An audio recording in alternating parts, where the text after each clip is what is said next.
Egizak xohlayman, egizak bo'lsin, egizak qilib bering deb kelasizlar qizlar. Bitta bo'lsin, zo'r bo'lsin. Allohdan shuni so'ranglar. Ko'p egizaklarni ko'ramiz, bittasi kasal chiqadi. Ota-ona qo'rqib qoladi, nima qilishga hayron bo'lib qolishadi. Hozir qabulimda ham birinchi skriningdan o'tish uchun kelishdim. Topshirishgan xromosoma kasalliklariga xavf yuqori. Bitta egizak bolajonimizda shib yotibdi. Boshdan oyoq qobiqni ichida turibdi. Bo'yni juda ham qalin, haqiqatda xromosoma kasalliklarini belgilari yaqqol ko'rinib turibdi. Ikkinchi homilamiz esa sog' va sog'lom. Endi nima bo'ladi degan savol bo'ladi.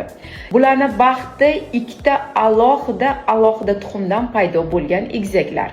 Bittasi uzoq yashamaydi, ona qornida уже nobud bo'ladi. Nobud bo'lgandan keyin undagi toksinlar ikkinchi homilaga ta'sir qilmaydi. Chunki uning qopchasi alohida, uni xorion platsentasi alohida.